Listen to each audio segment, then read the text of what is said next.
buenas noches, amigos, y bienvenidos a Pasaje a lo Desconocido. Ustedes, a través de las redes sociales principalmente, nos han pedido que hablemos de la figura de Napoleón Bonaparte. Y a su figura, su obra y el contexto en que se desarrolló, dedicamos nuestro programa de hoy.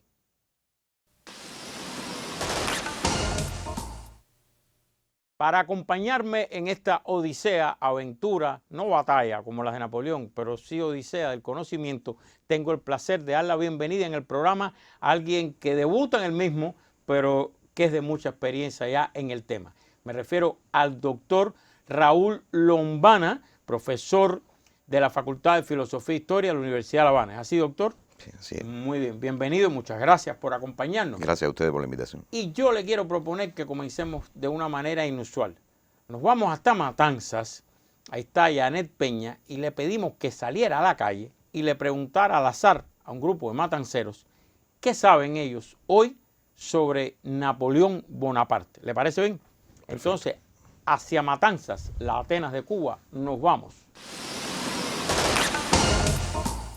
Los libros hablan de Napoleón como uno de los genios militares más grandes de la historia. Pero ¿cómo es conocido entre los matanceros? Para dar respuesta a este interrogante, le propongo salir a las calles.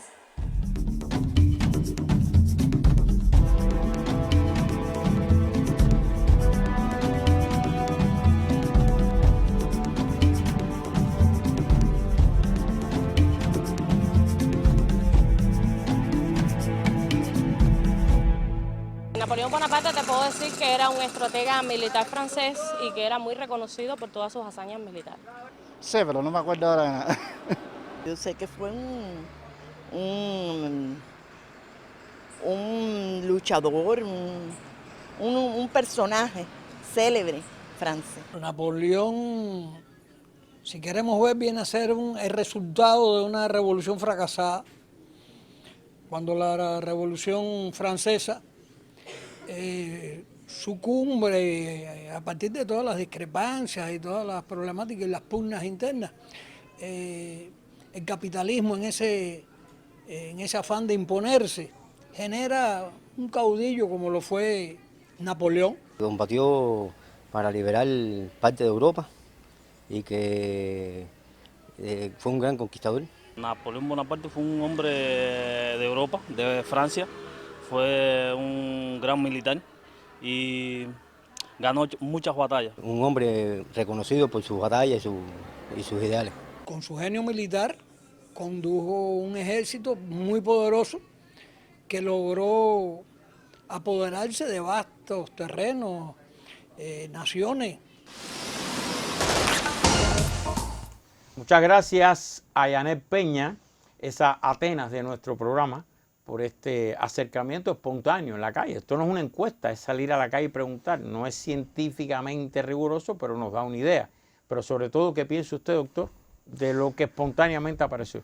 Es muy interesante. Yo creo que como en todos, como en el caso de las grandes personalidades, siempre se impone mucho la forma icónica, la forma en que se ha representado tradicionalmente una personalidad y la forma en la que se han transmitido sus legados en diferentes planos, y eso incide indistintamente en la forma de interpretarlo.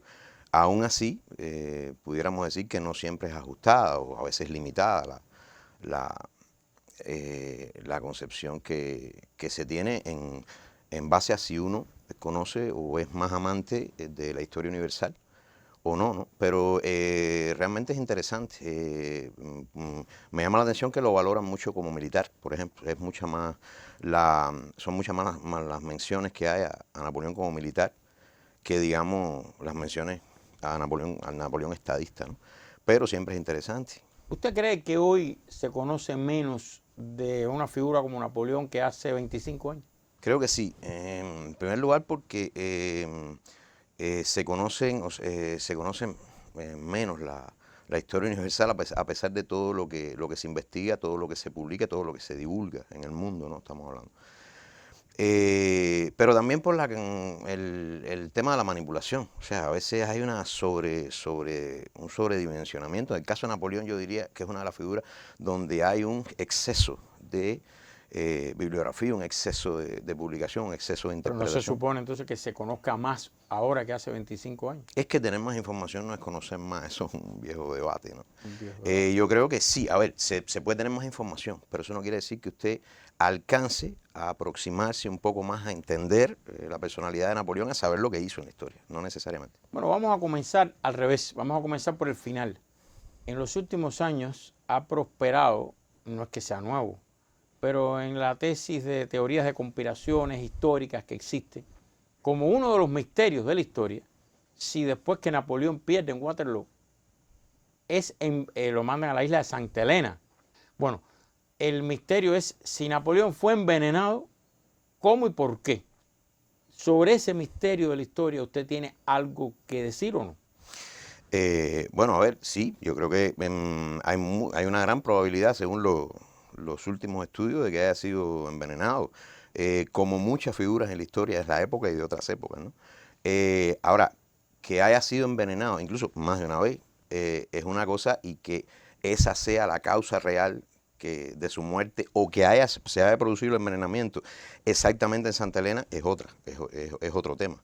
O sea, yo particularmente soy de los que cree que sí puede haber sido envenenado, pero no necesariamente esa fue la causa de su muerte. Pero envenenarlo, ¿para qué? ¿Existía alguna posibilidad de que retornara a la escena política, a la escena militar de Europa? ¿Envenenarlo? Bueno, ya lo había hecho, ya había retornado. Napoleón en 1813 es confinado a Santa Elba, y de Santa Elba había retornado, había llegado a Francia en aquellos famosos 100 días, que fueron un poco más que 100, y había obtenido el reconocimiento del pueblo francés, había sido vitoreado por el ejército y había emprendido todo con menos apoyo de la aristocracia, con menos apoyos de antiguos colaboradores, pero armó el ejército, volvió a la guerra, y es entonces cuando transcurren los sucesos de Waterloo, donde sí es ya definitivamente derrotado y entonces confinado. Los ingleses no se equivocaron dos veces en eso, lo confinaron a Santa Elena, que es el último lugar del mundo para ellos, pero evidentemente había un miedo a que Napoleón pudiera recuperarse. Hay un hecho que lo demuestra, y es que tan pronto llega Napoleón a Santa Elena, es retirado el gobernador que hay ahí y es enviado a esa función Harvey Louis. Harvey Louis es un militar obsesionado con órdenes concretas de la corona, y obsesionado con que ese es su prisionero y no se le puede escapar. Y la relación de Napoleón en Santa Elena con Harvey Louis es muy llamativa. Napoleón no lo soportaba, a pesar de que varias veces lo invitó a cenar y le dio trato de general. Pero Napoleón no resistía que en su destierro fuese tratado, incluso en la rúbrica cuando lo invitaba, general Napoleón Bonaparte. Al ex emperador eso no le gustaba nada, y nunca se llevó bien con Louis. Cuando Napoleón muere en Santa Elena, incluso Louis le hace tiros de salva, manda a hacer tiros de salva, honores de general.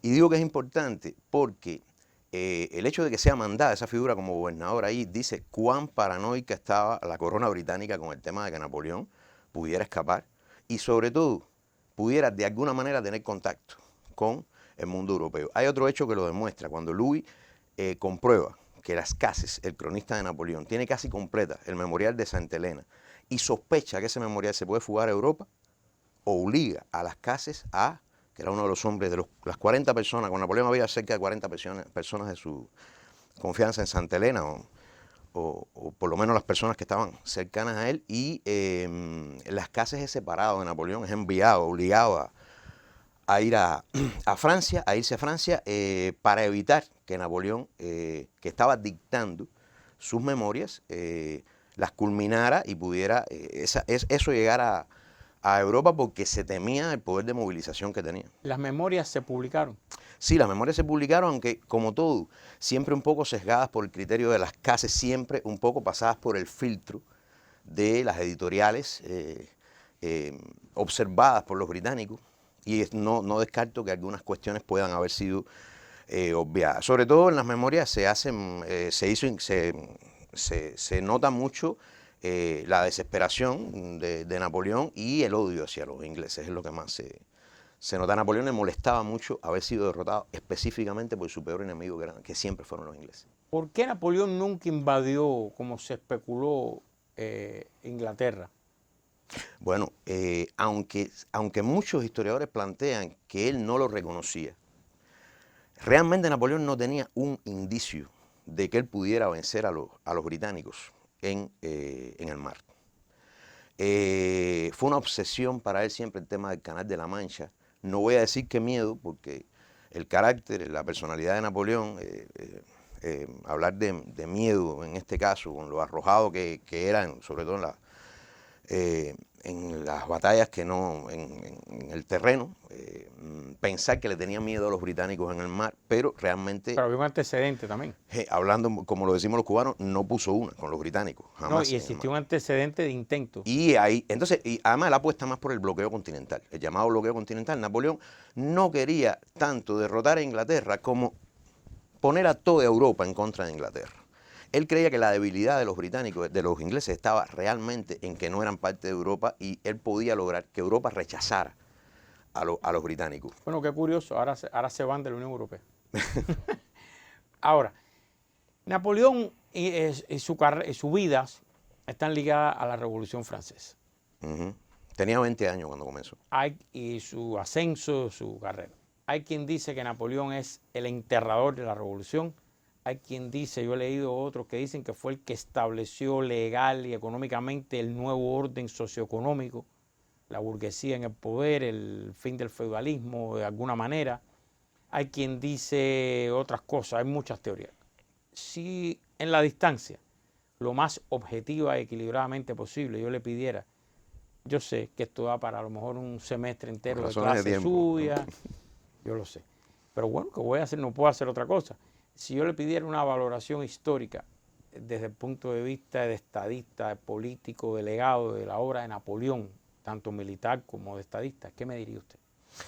A ver, no es el enterrador de la Revolución.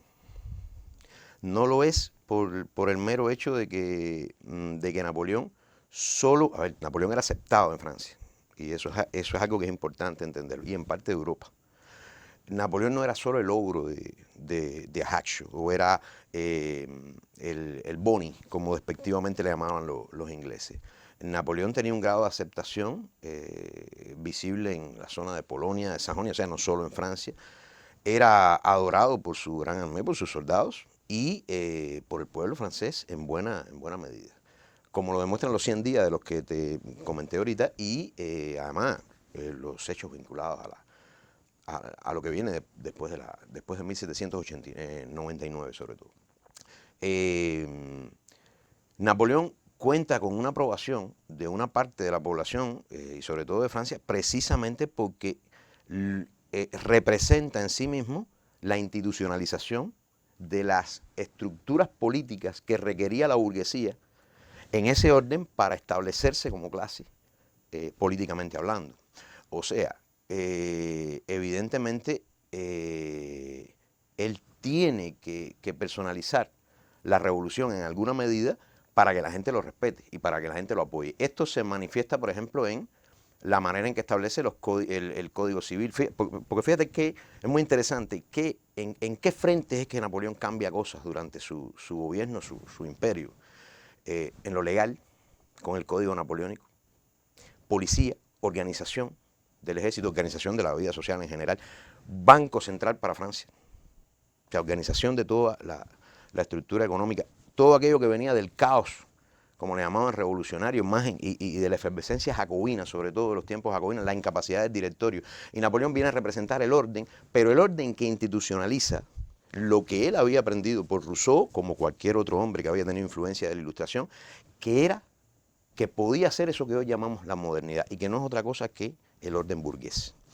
O sea, creo que no es el enterrador de la revolución, creo que es el quien viabiliza el establecimiento del orden burgués también en lo político, a escala universal, porque eso ya había ocurrido con muy polémico el tema de la Revolución Inglesa, con Cromwell, y con todo lo que sucedió después ahí, pero se había quedado, era todavía, como tú sabes, un país de bucles y de aristocracia, ¿no? Con una economía capitalista. Pero acá en Francia, que es decir, Europa, porque con las campañas napoleónicas y la expansión por Europa significa echar por tierra el antiguo régimen, Napoleón establece las estructuras de la burguesía. Y cuando digo establece me refiero a las instaura en el poder, las establece y obliga a respetarlas. Hay cosas que se mencionan menos y que son muy importantes. Por ejemplo, se habla del Banco Central, pero se habla poco de que Napoleón establece papel moneda. Entonces, pudiera ser Napoleón visto como el que institucionalizó el nuevo orden económico-social. Es quien establece, quien extiende, quien acelera la implantación del nuevo orden burgués. Lo que pasa es que no lo hace a través de una revolución social, de una revolución de masa, y muy importante, echa por tierra el antiguo régimen. El sistema de vasallaje, Napoleón deroga por ley el feudalismo y el vasallaje, que no es solo decirlo, es además establecerlo. Establece en principio las ideas de la Revolución Francesa. Que lo hace de una manera tiránica, que lo hace a través de una dictadura, que lo hace además, porque no podemos pensar por eso ahora que Napoleón es un revolucionario, que Napoleón es un salvador de países o de sociedades. No, sobre Napoleón pesan vidas, sobre Napoleón pesa la responsabilidad histórica de haber mandado a matar entre 3.000 y 5.000 prisioneros turcos cuando la campaña de Egipto. O sea, Napoleón tampoco es el salvador de la humanidad. Lo que pasa es que una cosa es quién era Napoleón como personalidad, como militar, como estadista, y otra cosa es cómo impacta una personalidad en la historia, porque sabemos que todas las personalidades históricas son un resultado de su tiempo, pero no todas impactan igual en ese tiempo del que son resultados y que sigue corriendo, sigue transcurriendo y sigue teniendo transformaciones. Entonces, yo lo catalogaría como quien establece, extiende y acelera el establecimiento del nuevo orden burgués, pero no necesariamente porque sea un revolucionario, aunque utiliza las divisas de la revolución para generar una nueva forma de funcionamiento de la economía, la política y la sociedad en representación de la burguesía, que es la clase que él representa realmente. ¿Por qué la fascinación con Napoleón? No cabe duda que es una de las figuras de las que más se escribe, más películas se hacen, más documentales, más libros. ¿Por qué la fascinación? Bueno, entre otras cosas por esto que estábamos hablando. Entre otras cosas porque uno de los personajes, precisamente por lo que cambió, más transformado. Fíjate que cuando Napoleón es confinado en Santa Elena, está ya transcurriendo el Congreso de Viena. En primer lugar, ¿cuántas coaliciones hubo que hacer para derrotarlo? En segundo lugar, hubo que reunirse en un congreso que además es de los más largos de la historia, duró casi 9 meses, para establecer algo que se supone que era la restauración. O sea, Napoleón había cambiado tanto el mapa de Europa y había descabezado tanto el antiguo régimen a sus monarquías representativas, que todavía existían, por supuesto, pero que habían perdido prestigio y perdido lugar, y hacía falta restablecer ese mundo pre-napoleónico nuevamente. Y por eso le llamaron restauración, sobre la base de un concepto muy interesante que a hurtadillas en Viena se comentaba, que era el concierto europeo. Un concierto es algo donde usted, si suena más, si trata de tocar más de lo que le toca, pues no funciona la pieza, no funciona la orquesta. O sea, a cada cual vamos a poner a los imperios en su lugar, de donde los quitó Napoleón, pero a cada cual le toca lo suyo y tiene la dosis que tiene dentro del nuevo sistema internacional. O sea, reforma tanto, no Europa, a veces se piensa que Europa, por el impacto que tiene en el mundo entero, que podemos hablar de eso si quieres, ¿no? Significa un cambio tan grande que esa restauración, que por demás era imposible, y de hecho no fue tal, lo demuestran los procesos posteriores revolucionarios de los años 20, 30, 48 sobre todo, hace falta hacer ese congreso para poder restaurar lo que Napoleón había terminado. Esa es una razón. Y la otra tiene que ver con la propia personalidad de Napoleón, con el hecho de que, fíjate, hay cosas que parecen habituales, pero no, o parecen detalles, pero que son importantes. Napoleón no es un monarca, no viene de una cuna rica, aunque viene de un matrimonio bastante adinerado, corso, no era francés, ya lo sabemos. Napoleón nace en el momento en que Francia ocupa la isla de Córcega, o sea, empieza a ser francesa Córcega, con buena resistencia de su población en el momento que Napoleón está naciendo. O sea, todos esos son datos interesantes. Napoleón después, entonces, Francia es el paladín de Francia. Todo eso es muy llamativo. Pero, te decía, no es un rey que se llena de gloria militar, además, y alcanza un reconocimiento como general. Es alguien que procede estrictamente del sector militar. Eso no es típico en la época. Procede, no es el caso de Cromwell, por ejemplo, que ha habido comparaciones erradas en ese sentido. No, Cromwell es alguien que asume un mando militar y alcanza un prestigio, por cierto, bastante terrorífico, militar, pero empieza como político y su intención inicial es política, como se asoma al mundo como un político. Napoleón no, Napoleón viene de una vida militar, aprovecha muy bien las oportunidades. Los historiadores más reconocidos, si en algo coinciden todos, es que es alguien que aprovechó muy bien las oportunidades que tuvo. La primera misión que le dieron cuando la Revolución Francesa, en la Revolución Francesa, es muy interesante. Y entonces está todo eso. Luego está todo el morbo de su personalidad, de la manera en que muere, del hecho de que fue confinado y qué hubiera pasado si Napoleón no hubiera sido enviado, capturado y enviado a Santa Elena. Si todas esas monarquías retrógradas y atrasadas estaban en desuso, era Napoleón el que representaba el avance, qué hubiera pasado si no lo hubieran atrapado. O sea, todo eso ha generado un morbo, y más sus memorias, sus contemporáneos, las cosas. O sea, yo creo que todo eso ¿Y Josefina? Y bueno, ya la parte... No, digo yo, de las cosas que sismográfica, que no necesariamente tiene que ser incierta, ¿no? O sea, sí, todo esto de Josefina, de las infidelidades mutuas, porque no eran solo de Josefina. Y además la relación, hay otras cosas muy interesantes de la vida de Napoleón, que bueno, ya cuando uno analiza su biografía, la relación con su madre, el hecho de que, por ejemplo, últimamente se ha manejado mucho el tema, que antes no se hacía, de por qué Napoleón apuesta tanto una vez que gobierna Francia por la transformación legal, jurídica, de los códigos jurídicos. El padre de Napoleón era abogado, recibió un doctorado en algún momento, medio como regalo, pero recibió un doctorado en Derecho. Hay muchas cosas interesantes que tienen que ver con esto. Bueno, ahora sí se nos acabó el tiempo de la batalla. ¿Cuál usted cree que es la batalla más grande ganada por Napoleón? La derrota, por supuesto, Waterloo, pero Austerlitz. A efectos de él, ¿sí? Bueno, Austerlitz, Marengo, él en sus memorias hay batallas de las que se siente orgulloso y que muere prácticamente pensando en ello. Y la más traumática no fue Trafalgar, como mucha gente piensa. Waterloo lo fue aunque Waterloo, aclaro, no es una batalla. Waterloo es un conjunto de operaciones militares que convergen en la derrota de Waterloo, pero realmente es una maniobra mucho más amplia con varias batallas que... Yo creo que Marengo fue muy importante y creo que también hubiera vivido orgulloso de Borodino o de las batallas de Rusia si no hubiera sido por cómo terminó esa campaña. No se le podía hablar del tema España, ¿no? Se desconoce hasta qué punto su relación con su hermano se deterioró por eso, pero debe haber sido mucho, porque el tema España fue nefasto para él. Y bueno, no es menos conocido que la mitad de la gente que conoce a Napoleón siempre te va a decir que cometió dos grandes errores, Rusia y España. Realmente también cometió otros, ¿no? Pero se nos acabó el tiempo. Yo lo invito ahora a que me acompañe, vamos al momento de los accionistas principales.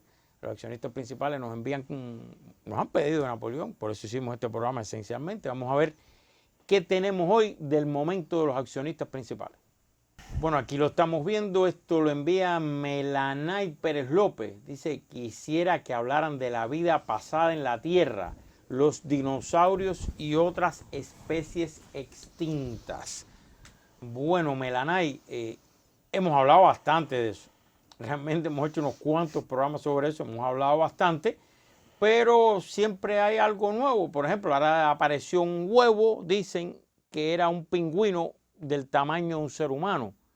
Y entonces hay una polémica. O sea, siempre hay algo. Dice que ese huevo es de pingüino, apareció creo que por Australia, por esa zona, por allá, Nueva Zelanda, y dicen que eran pingüinos de esa época que eran del tamaño más grande que un ser humano.